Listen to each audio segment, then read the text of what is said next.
Saudara-saudariku yang terkasih dalam Kristus, selamat berjumpa kembali dalam Renungan Harian Katolik di hari Senin 27 Mei 2024. Pada hari ini kita akan bersama-sama mendengarkan dan merenungkan firman Tuhan dari Injil Markus bab 10 ayat 17 sampai 27. Dalam nama Bapa dan Putra dan Roh Kudus. Amin. Tuhan bersamamu dan bersama rohmu. Inilah Injil Tuhan kita Yesus Kristus menurut Markus. Dimuliakanlah Tuhan. Pada suatu hari, Yesus berangkat meneruskan perjalanannya. Maka datanglah seorang berlari-lari mendapatkan dia, dan sambil bertelut di hadapannya ia bertanya, "Guru yang baik, apa yang harus kuperbuat untuk memperoleh hidup yang kekal?" Yesus berkata kepadanya, "Mengapa kau katakan aku baik? Tak seorang pun yang baik selain Allah. Engkau tentu mengetahui segala perintah Allah. Jangan membunuh, jangan berzina, jangan mencuri, jangan mengucapkan saksi dusta, dan jangan mengurangi hak orang. Hormatilah ayahmu dan ibumu." Kata orang itu kepada Yesus, "Guru, semuanya itu telah kuturuti sejak masa mudaku." Tetapi Yesus memandang dia dan menaruh kasih kepadanya, lalu berkata kepadanya, "Hanya satu lagi kekuranganmu. Pergilah, jualah apa yang kau miliki, dan berikanlah itu kepada orang-orang miskin. Maka engkau akan memperoleh harta di surga. Kemudian datanglah kemari dan ikutlah aku." Mendengar perkataan Yesus, orang itu menjadi kecewa, lalu pergi dengan sedih sebab banyaklah hartanya.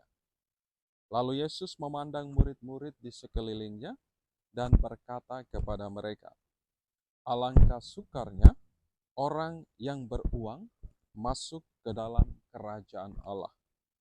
Murid-murid tercengang mendengar perkataannya itu. Tetapi Yesus menyambung lagi, "Anak-anakku, alangkah sukarnya masuk ke dalam kerajaan Allah. Lebih mudah seekor unta melewati lubang jarum daripada seorang kaya masuk ke dalam kerajaan Allah."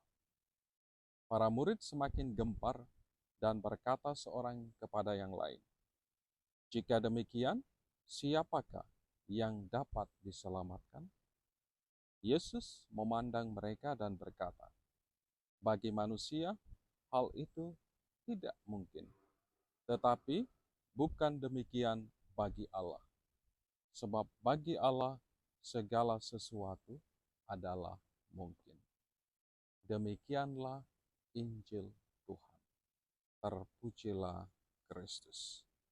Saudara-saudariku yang terkasih dalam Kristus.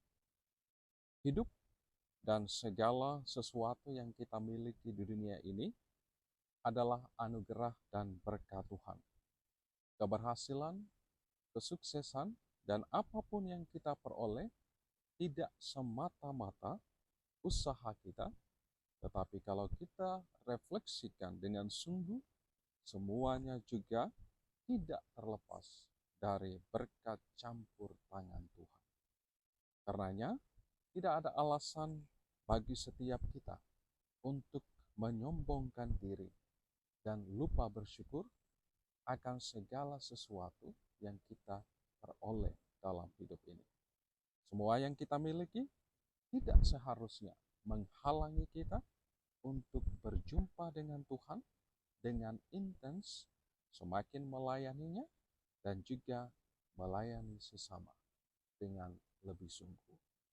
Saudara-saudariku yang terkasih dalam Kristus, orang kaya yang diceritakan dalam perikop Injil hari ini adalah orang kaya yang baik, karena ia sungguh melaksanakan hukum Taurat dengan taat.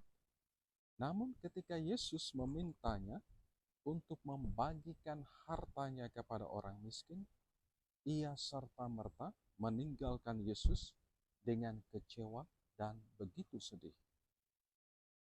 Tuhan Yesus bersabda demikian, hanya satu kekuranganmu. Pergilah, jualah apa yang kau miliki, dan berikanlah kepada orang-orang miskin, maka engkau akan memperoleh harta di surga. Kemudian datanglah kemari dan ikutlah aku.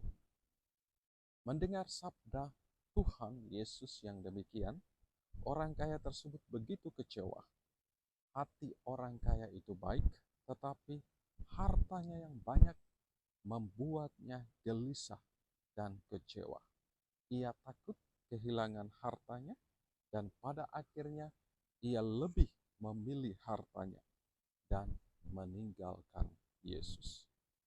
Saudara-saudariku yang terkasih dalam Kristus, uang, harta, dan apapun yang kita miliki di dunia ini adalah sarana kebahagiaan dan rahmat dari Tuhan yang seharusnya membuat kita untuk semakin mendekatkan diri dengan Allah dan menolong sesama dengan sungguh-sungguh, secara khusus mereka yang sungguh-sungguh membutuhkan.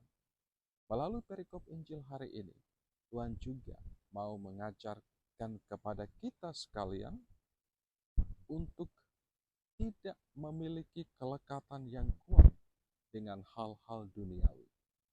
Tidak melekat dengan harta kekayaan yang kita peroleh. Kelekatan yang berlebihan dengan hal-hal duniawi pasti akan menghalangi setiap kita untuk mengasihi Tuhan dan mengasihi sesama kita dengan sungguh-sungguh. Saudara-saudariku yang terkasih dalam Kristus, indikasi seorang murid Tuhan yang sejati selain mengikuti Tuhan tanpa syarat, tetapi juga harus berani melepaskan segalanya tanpa syarat dan siap berbagi dengan sesama. Ketimpangan sosial ekonomi yang terjadi saat ini bukan karena Tuhan tidak peduli dengan kehidupan kita di dunia ini, tetapi kadang karena kita secara pribadi kurang bersyukur dan tidak rela untuk berbagi, bersolider dengan sesama kita yang ada di sekitar kita. Hanya satu kekurangan. Pergilah, jualah apa yang kau miliki, dan berikanlah kepada orang-orang miskin. Maka engkau akan memperoleh harta di surga. Kemudian datanglah kemari dan ikutlah aku. Berkat Tuhan beserta kita sekalian, Bapa, Putra, dan Roh Kudus.